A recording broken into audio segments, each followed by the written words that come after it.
Let me tell you something that might just save your life or the life of someone you love. I've lived a lot of years, seen a lot of friends come and go, and if there's one thing I've learned, it's this. Heart attacks don't play fair. They don't come knocking politely, asking if it's a good time. They barge in, unexpected and uninvited, and they don't care if you think you're still tough as nails. Now here's the part that doesn't sit well with me. Heart attacks are more likely to happen after you hit 70. Yeah, I know. When you're supposed to be enjoying the quieter pace of life, spending more time with grandkids, maybe tending to your garden, or finally reading that stack of books you promised yourself you'd get to. Instead, for many, it becomes a time of doctor visits, pill bottles, and fear lurking like a shadow. But there's a mistake many folks make, a simple yet common mistake that can tip the scales in favor of that lurking heart attack. And it's a mistake that most don't even realize they're making until it's too late. I've seen it too many times. Old friends who thought they could still handle stress the way they did when they were 50 or even 60. Friends who thought that just because they managed to push through their 50s and 60s with a few aches and pains, they could keep on carrying the same weight, both literally and figuratively. They carried the stress of their children's struggles, financial worries that never really went away, and the grief of losing loved ones. And what did they do about it? They buried it, pushed it down, figured it was part of life, and kept going. That, my friend, is the mistake I'm talking about. Stress. Not the kind that gives you a few bad nights of sleep or a passing headache. I'm talking about the kind of stress that you hold deep in your chest, the kind that makes your shoulders stay tight, your jaw clenched, your heart beat just a little bit faster, even when you're sitting in your favorite chair. The kind of stress that ages you quietly from the inside out. It wears your heart down, makes it vulnerable. And when you're past 70, that heart is not as strong as it used to be. It's weathered, like an old tree that's taken a few too many lightning strikes.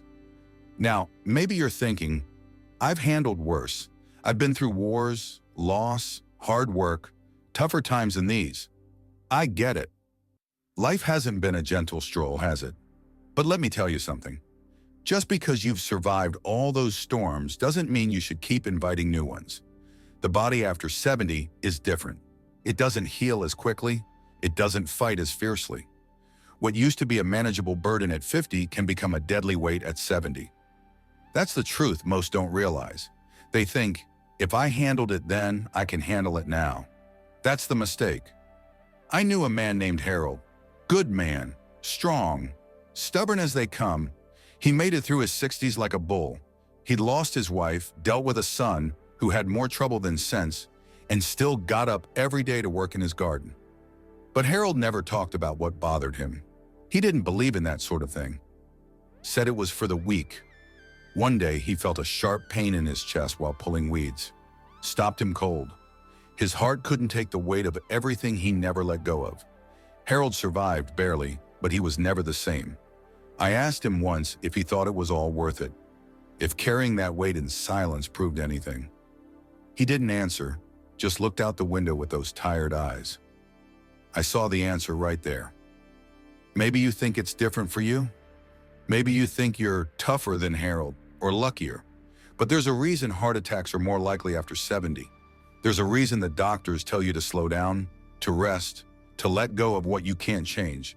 That reason is because your heart, no matter how strong it was in your youth, is not made to bear the same loads forever. I'm not saying you have to sit in a circle and talk about your feelings. I know that's not for everyone. But there are things you can do.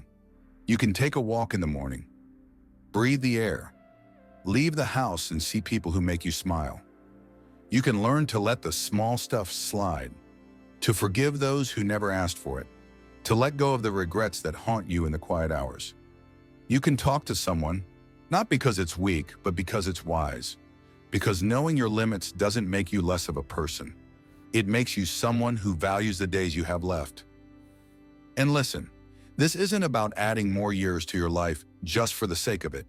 It's about making the years you have better, richer. It's about watching your grandkids grow without worrying if the next argument, the next stressful phone call, the next restless night will be the one that finally breaks that weathered heart of yours. You don't need to carry every burden alone. You don't have to be the same person you were when you were 40 or 50. You've earned the right to set some of those burdens down. You've earned the right to let go of the guilt, the grudges, and the grief that weigh heavy on your chest. If you've made it this far, you've already proven your strength. Now it's time to prove your wisdom. I know it's not easy.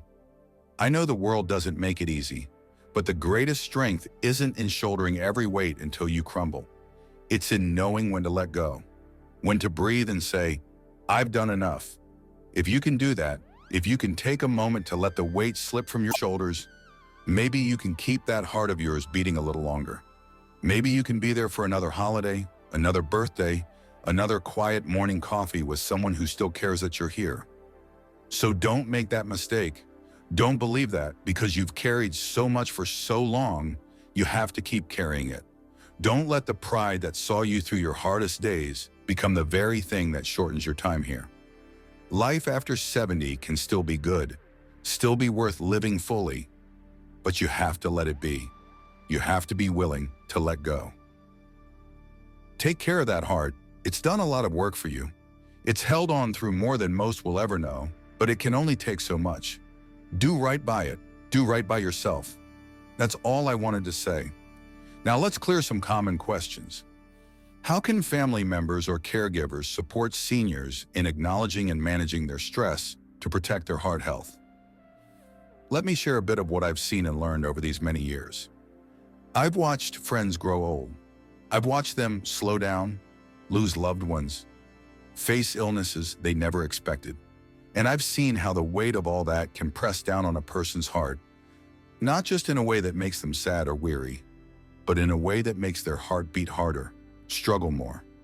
I've seen too many good people carry burdens they shouldn't have to carry alone, and I've seen the toll it takes. If there's anything I've come to understand, it's that heart health is about a lot more than just cholesterol or blood pressure. It's about the burdens we carry inside. And when a person reaches their later years, those burdens can become heavier than ever.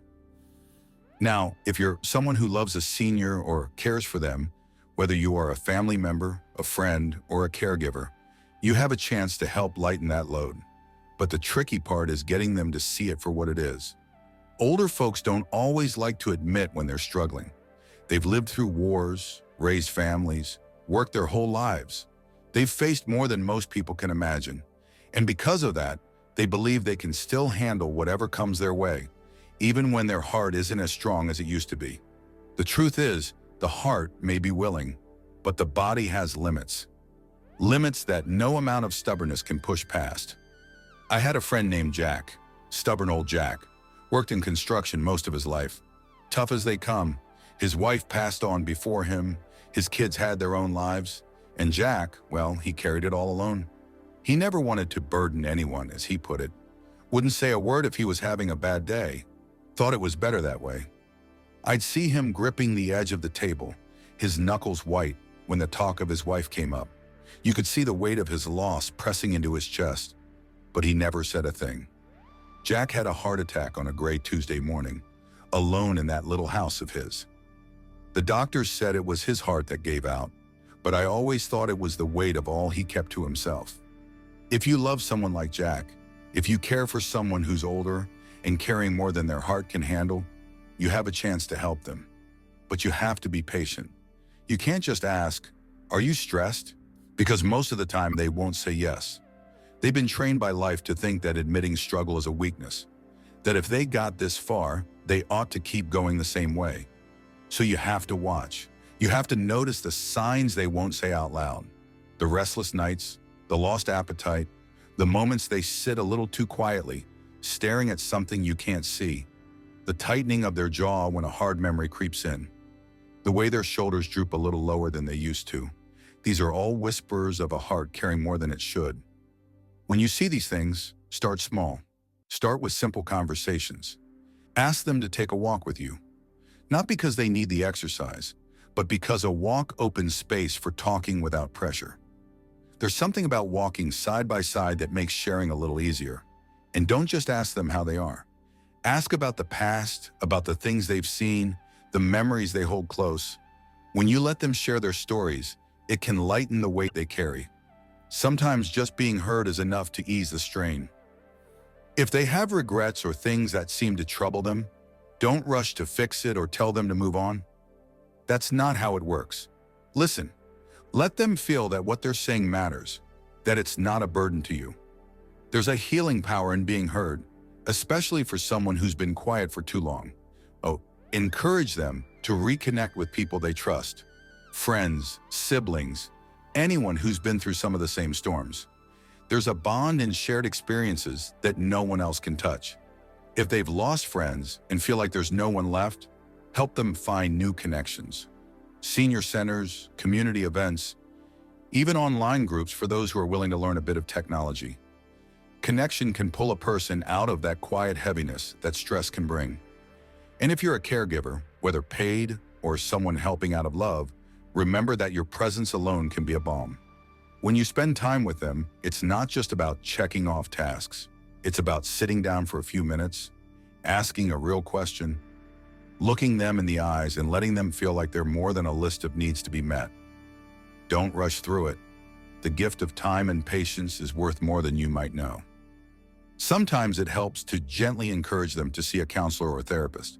There's a lot of misunderstanding about that, especially among older folks. They think it's for people who are broken or crazy, but the truth is, it's for anyone who's carried too much for too long. If they trust you, you can help them see that there's strength in seeking help, that it's not about being weak, but about wanting to live better, live lighter. And if there's anything I wish more people understood, it's that forgiveness can do wonders for a heavy heart. If they're holding onto old grudges, regrets, or guilt, it can be like a slow, steady weight on their heart. If you can help them talk through it, help them see that letting go doesn't mean forgetting, but just freeing themselves from that weight, it can make all the difference. Sometimes it means talking to someone they've been distant from, sometimes it means writing a letter they never send, and sometimes it just means speaking the words out loud to let the heart loosen its grip. Helping someone over 70 acknowledge and manage their stress isn't about making them feel like they failed or that they're too weak to handle life's hardships. It's about reminding them that they've carried more than their share, that they deserve peace, that their heart has given them decades of loyal service and deserves to rest a bit lighter now. If you can do that, if you can help someone set down some of those burdens, even for just a little while, you may just be helping them hold on to a few more sunrises, a few more quiet cups of coffee, a few more moments to see the faces of those they love. And that, my friend, is a gift worth more than all the gold in the world. What role does forgiveness of oneself and others play in easing the emotional burdens that can weigh on the heart after 70? I've lived long enough to see how the weight of old grudges and regrets can pull a person down, slow them to a crawl, and make their hearts carry a load they were never meant to bear for so long. I've seen friends grow bitter over time, their faces etched with disappointments and hurts that should have faded away long ago. I have also seen others who found a way to let go, to forgive, to set themselves free from the chains of the past. And let me tell you, there is a difference between living out your days with a light heart and one that feels like it is dragging a heavy stone. After 70 years of living, there is a lot that can pile up inside a person. We all make mistakes, we all hurt people, and we all get hurt. That is just part of being human. By the time you reach those later years, you have had decades of misunderstandings, disappointments, and regrets. There are the mistakes you made as a parent, the ways you let your loved ones down, and the friendships that ended with words left unsaid. There are the people you lost without ever getting the chance to make things right. And there are the things you wish you had done differently, the times you should have held your tongue or opened your heart, but did not. When you carry all of that inside without finding a way to forgive, it is like trying to keep your balance while holding a sack of stones. It presses down on your chest and steals the breath right out of you. Forgiveness, real forgiveness, is not easy. Some people think it is just a matter of saying, "I forgive you," and moving on. But that is not how it works. Forgiveness takes work. It takes honesty. It takes being willing to face the pain, to let yourself feel it, and then to decide that it no longer has the right to control you. I have seen people hold on to grudges like a badge of honor, convinced that letting go would mean letting someone get away with what they did. What they do not see is that the person they are punishing most is themselves. The one who hurt them may not even remember what they did, but the person holding the grudge is still living it, still feeling that wound like it just happened yesterday. I had a neighbor once, a woman named Eleanor. She had been married young, lost her husband to a tragic accident, and was left to raise two boys alone. Her eldest son grew into a man who made mistakes that cost him his family and led him down a hard road. Eleanor carried that anger for years. She felt betrayed, like her love and sacrifice had been thrown away. She never forgave him, never reached out to mend the rift. Her son passed away in his 50s, and Eleanor carried the weight of that broken relationship to her last days. Whenever she spoke of him, you could hear the pain in her voice, the regret tangled with bitterness. That unforgiveness ate at her heart, not just metaphorically, but literally. Her health faded, and the doctors could say what they wanted about her heart condition. But I always believed it was that old, unhealed wound that wore her heart out. Then there are those rare souls who find a way to let go. I knew a man named Walter, a stubborn fellow with a temper that could scare the paint off a wall.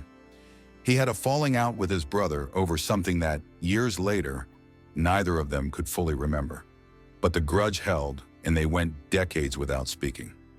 In his 70s, Walter had a heart scare, a sharp pain in his chest, that made him think his time had come. It shook him. He said he saw his brother's face in his mind, clear as day, and all the anger that had fueled that grudge suddenly seemed foolish, like holding a burning coal in his own hand. It took time, but Walter reached out. They talked, they argued, they laughed, and they cried. When his brother passed a few years later, Walter had peace. That old grudge was gone, buried with his brother, not carried into his own grave. His heart was lighter. He said it felt like a knot had been loosened inside him, a knot that had been there so long he forgot what it felt like to be without it. Forgiveness of oneself is just as important, if not harder. I know a lot of older folks who spend their quiet moments replaying old mistakes, wishing they could go back and do things differently. It is a hard thing to face the parts of yourself that you do not like, to accept that you failed at times. But what I have come to understand is that forgiveness is not about making excuses for yourself. It is about recognizing that you are a flawed person who has done the best they could with what they had. Holding on to guilt for decades is like drinking poison a little each day, thinking it will somehow make the past better. It just wears you down, piece by piece. When you forgive yourself, when you forgive others, it does not mean forgetting or pretending that the hurt never happened. It means making peace with it. It means accepting that the past is done, that you cannot change it, but you can choose how much power it holds over your heart today. When you let go, when you set that burden down, it frees up room inside of you. Room for peace, room for joy, room for love. I have seen old, tired hearts seem to come alive again when the weight of old bitterness is lifted. I have seen people soften, their faces relax, their laughter come a little easier. Forgiveness, real forgiveness, can be a balm for an aging heart.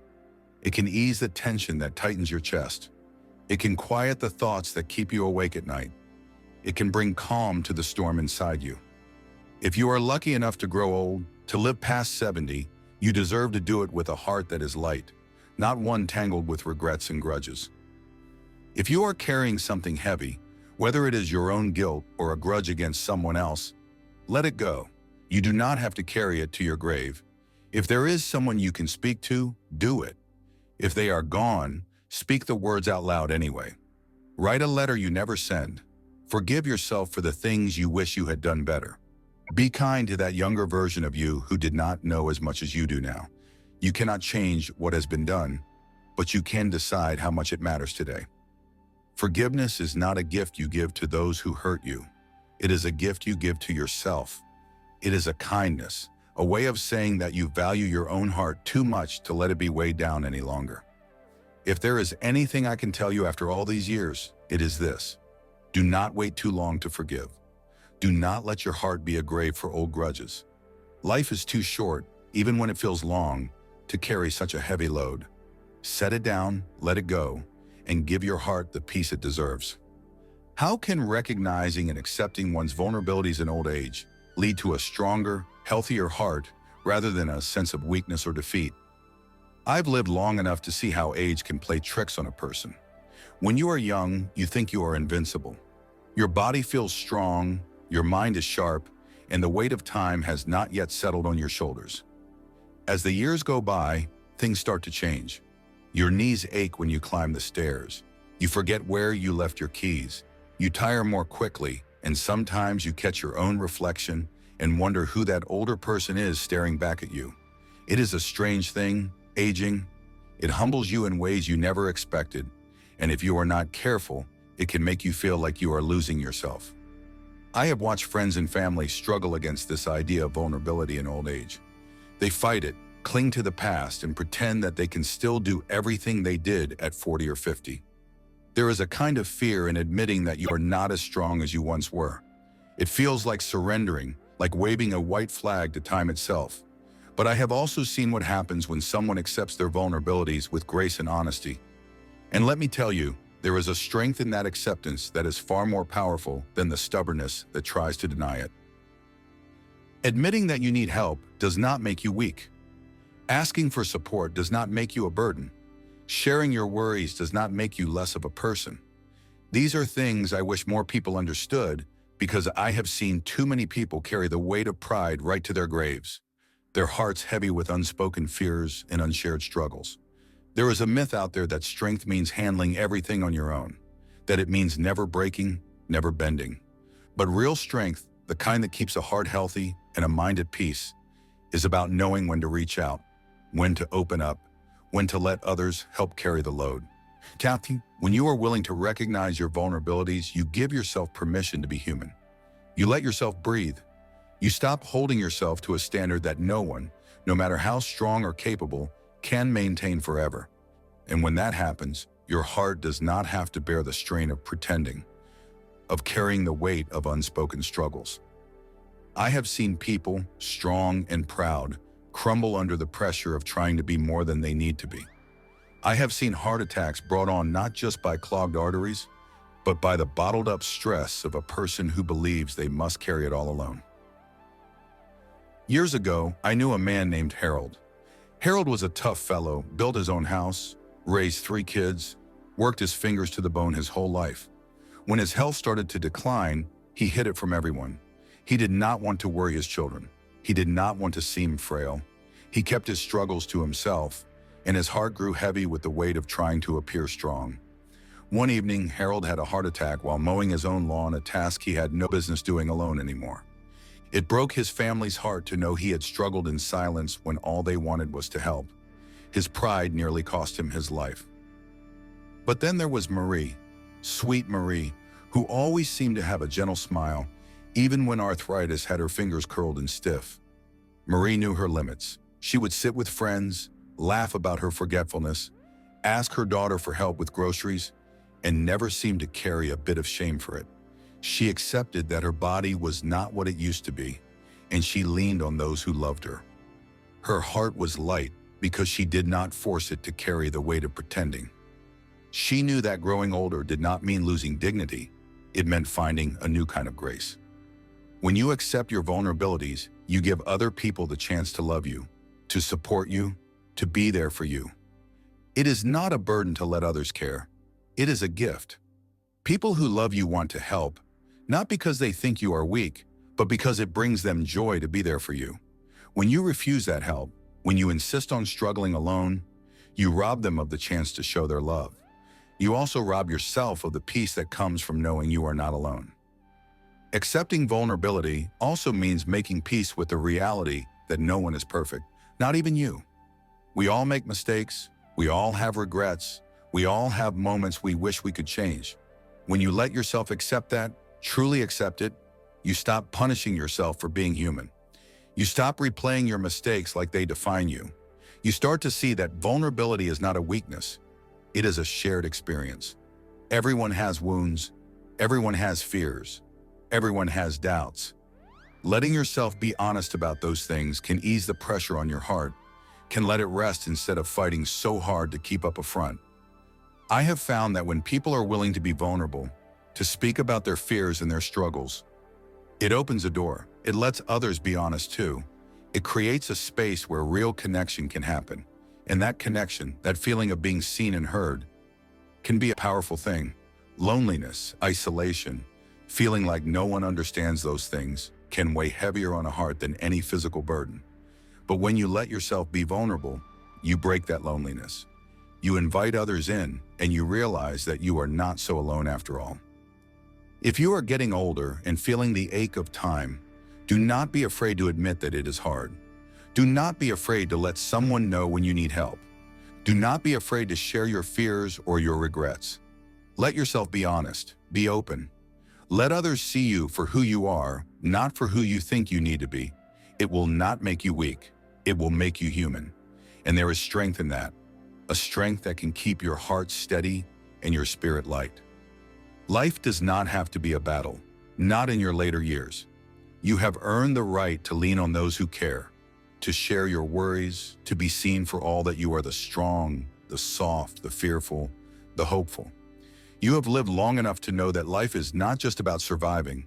It is about connecting, about loving, about being loved. Accepting your vulnerabilities lets you do that without the weight of pretending, without the burden of being invincible. It lets your heart rest. It lets your soul breathe.